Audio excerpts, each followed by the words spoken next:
श्रील प्रभुपाद की जय, गुरु गौरांग की जय। तो कल के सत्र में हमने सुना था शुद्ध कीर्ति प्रभु जब प्रभुपाद जी की मालिश कर रहे होते हैं तो सरसों के तेल का बोतल का जो ढक्कन है वो खुला हुआ होता है और पीठ की मालिश करने की तरफ जैसे ही शुद्ध कीर्ति प्रभु मुड़ते हैं तो सरसों के तेल का बोतल गिर जाता है, उसमें से तेल बिखर जाता है। श्री प्रभुपाद जी शुद्ध कीर्ति प्रभु को डांटते हैं और कहते हैं एक कटोरा लेके आओ। शुद्ध कीर्ति प्रभु और प्रभुपाद जी मिलकर इस तेल को कटोरे में डालते हैं और कहते हैं इसी तेल से मेरी मालिश करो। तुम्हें कब समझ में आएगा? जब तुम 80 वर्ष के हो जाओगे तब बुद्धिमान बनोगे। तो श्री प्रभुपाद जी किसी भी वस्तु को व्यर्थ नहीं जाने देते थे।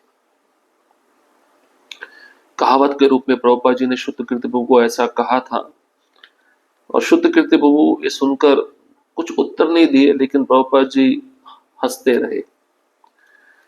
तो शुद्ध कीर्ति प्रभु कहते हैं प्रभुपाद जी का ऐसा स्वभाव था कि प्रभुपाद जी किसी भी वस्तु को पूरी तरह से भगवान की सेवा में इस्तेमाल करते थे।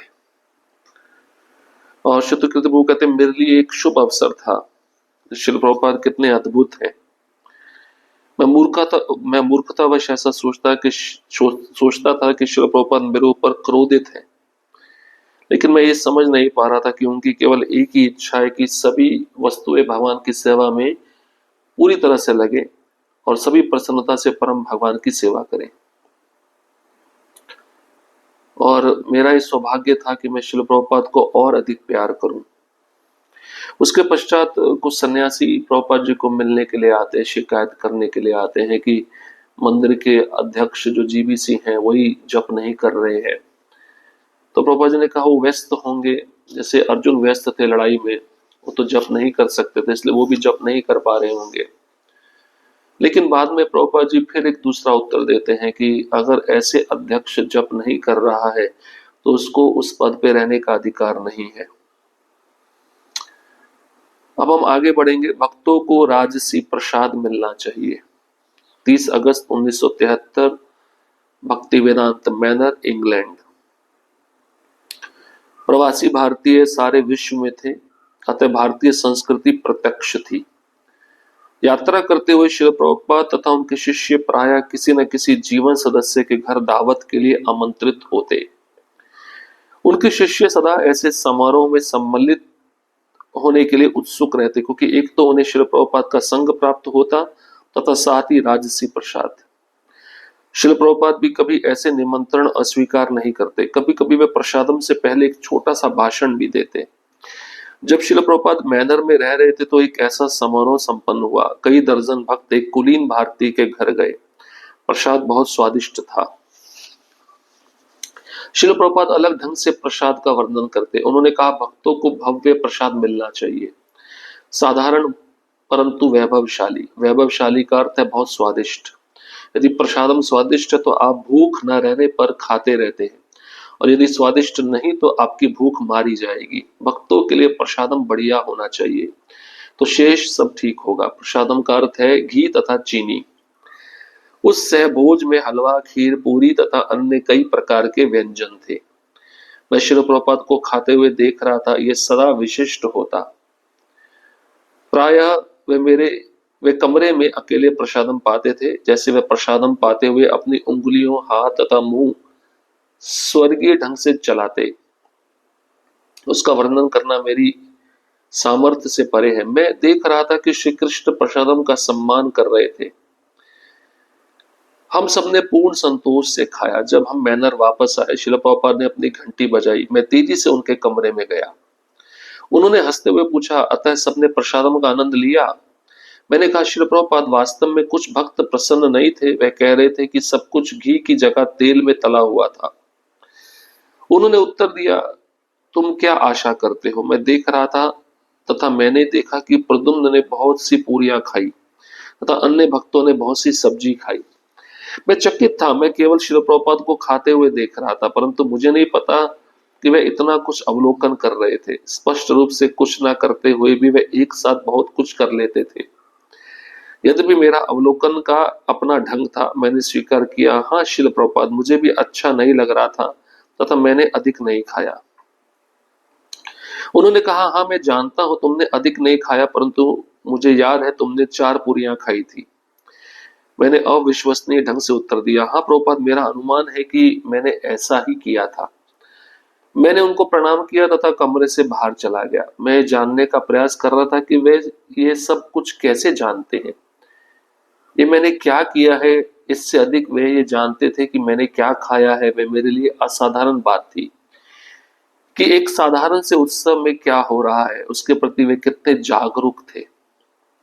श्री प्रभुपाद, अपने शिष्यों के प्रति इतना ध्यान देने के लिए हम आपके आभारी हैं। मैं प्रार्थना करता हूं कि मैं वह समय कभी ना भूलूं जो आपने हमें अनगिनत परिस्थितियों में उपदेश देते हुए बिताया था। आपने इतनी महत्वपूर्ण सेवा की, परंतु मैं आपके द्वारा की गई अद्भुत छोटी चीजों के लिए प्रभावित हूं तथा आप अभी भी मेरे लिए प्रतिदिन सब कुछ कर रहे हो। मैं आपकी कृपा जन्म जन्मांतर तक स्मरण रखूंगा। आपसे विरह धतूरे के समान है। यह ऐसा स्वाद है जो मुझे अधिक प्राप्त नहीं हो सकता। तो प्रभुपाद जी का आदेश क्या है प्रसादम के विषय में? तो प्रभुपाद जी जब लंदन में रहते थे तो बहुत सारे भारतीय विदेशों में भी रहते हैं। तो जो भारतीय इस्कॉन के रीति के अनुसार लाइफ मेंबर बन जाते हैं, तो कभी कभार प्रभुपाद जी को और उनके शिष्यों को अपने घर में प्रोग्राम रखकर प्रसाद के लिए आमंत्रण देते थे। तो ऐसे एक लाइफ मेंबर ने प्रभुपाद जी को आमंत्रण दिया और भक्तगण भी बड़े उत्साह पूर्वक इस प्रोग्राम में जाते थे। 2 कारण था, एक तो प्रभुपाद जी का उनको संग मिलता था और दूसरा उनको प्रसाद भी अच्छा खाने को मिलता था। अब यहाँ पे शुद्ध कीर्ति प्रभु कहते हैं कि प्रसाद लेने से पहले प्रभुपाद जी थोड़ा प्रवचन देते थे। क्या प्रवचन दिया प्रभुपाद जी ने? भक्तों को भव्य और अच्छा और दिव्य प्रसाद मिलना चाहिए, परंतु वैभवशाली। साधारण हो लेकिन वैभवशाली प्रसाद होना चाहिए। तो वैभवशाली का अर्थ क्या है? बहुत स्वादिष्ट। और प्रसादम स्वादिष्ट है तो आपको भूख लगने पर भी आप खाते रहेंगे, और यदि स्वादिष्ट नहीं है प्रसादम तो आपकी भूख मारी जाएगी। तो प्रसादम का अर्थ है घी तथा चीनी, मतलब स्वीट का आइटम होना चाहिए और बाकी पदार्थ घी में बने हुए होने चाहिए। तो जिस लाइफ मेंबरशिप के व्यक्ति ने प्रभुपाद जी उनके शिष्यों को आमंत्रण दिया था, उसने प्रसाद में हलवा, खीर, पूरी तथा अन्य कई प्रकार के व्यंजन रखे थे। और शुद्ध कीर्ति वो कहते हैं कि मैं प्रभुपाद जी को खाते हुए देख रहा था, लेकिन प्रभुपाद जी की दृष्टि हर एक भक्त पे थी। तो कितने भक्त ने क्या क्या खाया, किस मात्रा में खाया, सब प्रभुपाद जी को पता था। वैसे प्रभुपाद जी अकेले कमरे में प्रसादम पाते थे, और जब वे प्रसाद लेते समय अपनी उंगलियों, हाथ और मुंह को स्वर्गीय ढंग से चलाते थे। शुद्ध कीर्ति वो कहते हैं उसका वर्णन मैं नहीं कर पाऊंगा। जब हम प्रसाद लेके प्रोग्राम करके वापस मैनर में आ गए तो प्रभुपाद ने घंटी बजाई और शुद्ध कीर्ति बहुत तेजी से प्रभुपाद जी के कमरे में गए। हंसते हुए प्रभुपाद जी ने पूछा, सबने प्रसादम का आनंद लिया? तो शुद्ध कीर्ति वो कहते, मैं तो केवल आपको ही देख रहा था प्रसादम लेते हुए, लेकिन कुछ भक्त प्रसन्न नहीं थे प्रसाद लेते समय। वे कह रहे थे जितने भी प्रसाद के पदार्थ हैं वे घी में नहीं बने हुए, घी के बजाय तेल में बने हुए हैं। तो प्रभुपाद जी ने उत्तर दिया, तुम क्या आशा करते हो? मैं देख रहा था प्रद्युम्न ने भी बहुत सी पूरियां खाई थी, अन्य भक्तों ने बहुत सारी सब्जियां खाई थी। अब शुद्ध कीर्ति बहुत चकित हो गए। प्रभुपाद जी अपना प्रसाद ले रहे हैं, लेकिन प्रसाद लेते लेते बाकी भक्तों पे भी उनका ध्यान था। अब शुद्ध कीर्ति वो कहते, मुझे पता नहीं था कि प्रभुपाद जी इतना कुछ अवलोकन करते थे, एक समय पे इतने सारे कार्य करते थे। स्पष्ट रूप से कुछ ना करते हुए भी वे एक साथ बहुत कुछ कर लेते थे। अब शुद्ध कीर्ति ने स्वीकार किया, हाँ प्रभुपाद मुझे भी अच्छा नहीं लग रहा था, मैंने भी अधिक नहीं खाया। तो प्रभुपाद ने कहा, हाँ मैं जानता हूं तुमने अधिक नहीं खाया, परंतु मुझे याद है तुमने 4 पूरी खाई थी। प्रभुपाद जी गिन रहे थे शुद्ध कीर्ति ने कितना पूरी खाया। अब ये सुनकर शुद्ध कीर्ति और आश्चर्य में पड़ गए। ऐसा कैसे प्रभुपाद जी सबके बारे में जानते हैं? शुद्ध कीर्ति प्रणाम किए, प्रभुपाद जी के कमरे से बाहर चले गए। अब शुद्ध कृत्य वो ये जानने का प्रयास कर रहे थे कि सब कुछ प्रभुपाद जी कैसे जानते हैं, मैंने क्या खाया क्या नहीं खाया। मेरे लिए असाधारण बात थी, इस साधारण से उत्सव में क्या हो रहा है इसके प्रति वे जागरूक थे। शुद्ध कृत्य वो अंत में कहते हैं, आप अपने शिष्यों के प्रति इतना ध्यान देते हैं, मैं आपका आभारी हूं और मैं प्रार्थना करता हूं कि वह समय मैं कभी ना भूलूं जब अनगिनत परिस्थितियों में आपने हमें उपदेश दिया है। आपने इतनी महत्वपूर्ण सेवा की है परंतु हम आपकी कुछ सेवा नहीं कर पाए और अभी भी आप हमारे लिए प्रतिदिन कुछ ना कुछ कर रहे हैं। मैं इस कृपा को जन्म जन्मांतर स्मरण कर पाऊं, यही आपके चरणों में प्रार्थना करता हूं।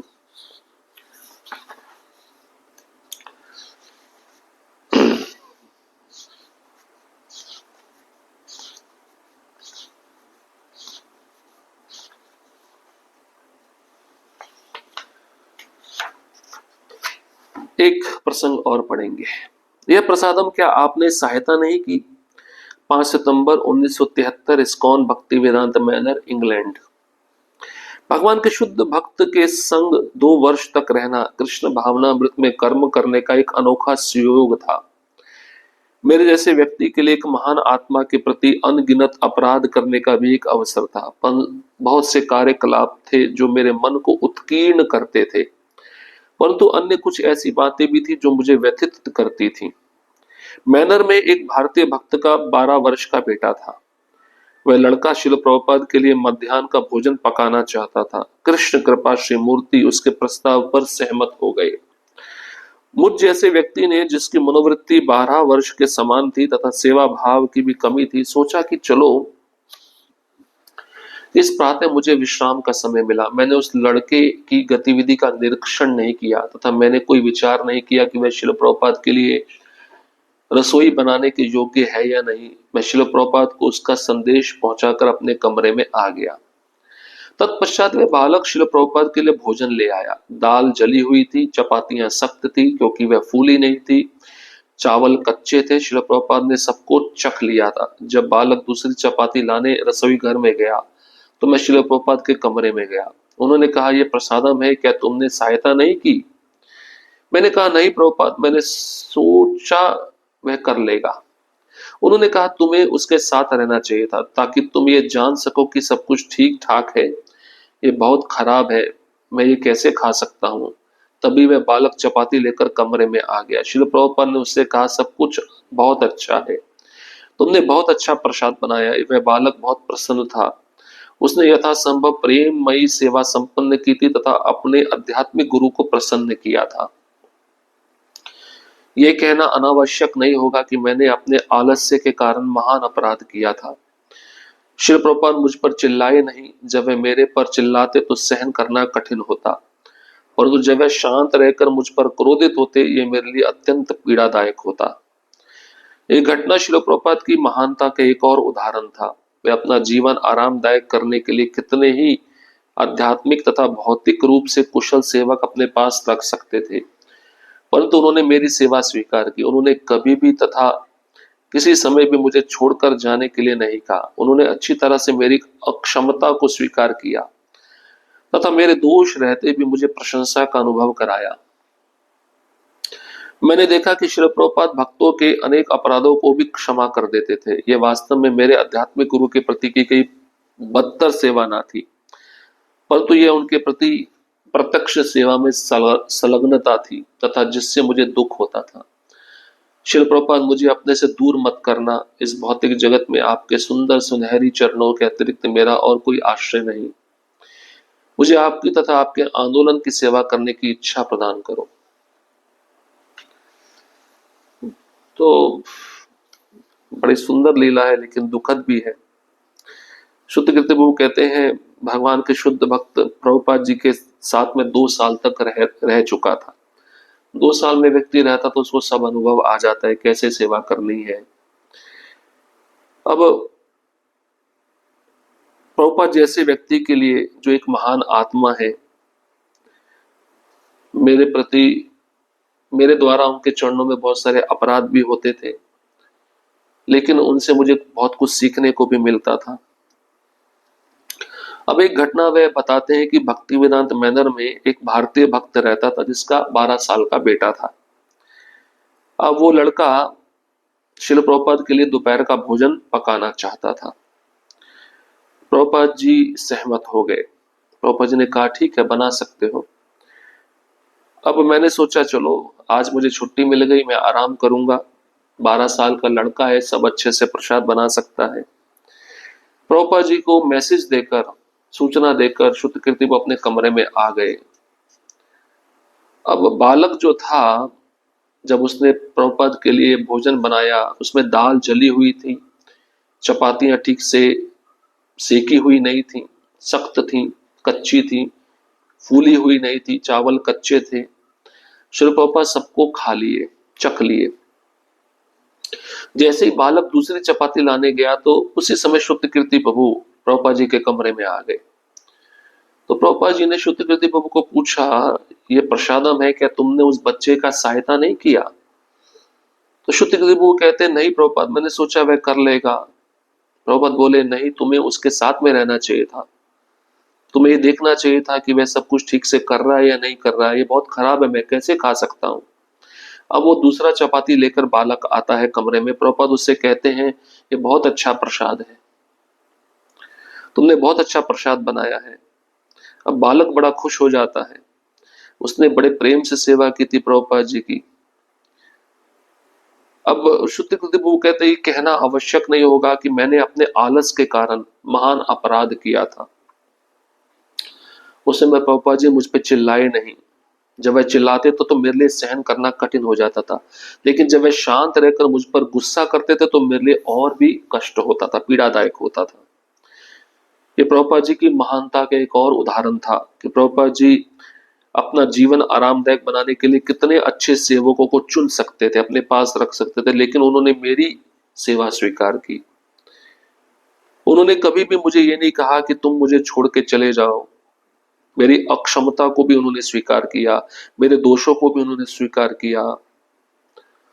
और मैंने देखा प्रभुपाद जी अपने अनेक भक्तों के अपराधों को क्षमा कर देते थे। सेवा अच्छी नहीं होती थी, लेकिन वह उसको भगवान की कृपा समझकर स्वीकार कर लेते थे। श्रुति वो कहते हैं कि श्रील प्रभुपाद मुझे आप अपने से दूर मत करिएगा, ये भौतिक जगत में आपके चरण कमलों के अतिरिक्त मेरा कोई आश्रय नहीं है, और आप मुझे कृपा दीजिए कि मैं आपके आंदोलन की सेवा अंतिम श्वास तक कर पाऊं। हरे कृष्णा कृष्ण कृष्ण हरे हरे, हरे राम राम राम हरे हरे। श्रील प्रभुपाद की जय, गुरु गौरांग की जय।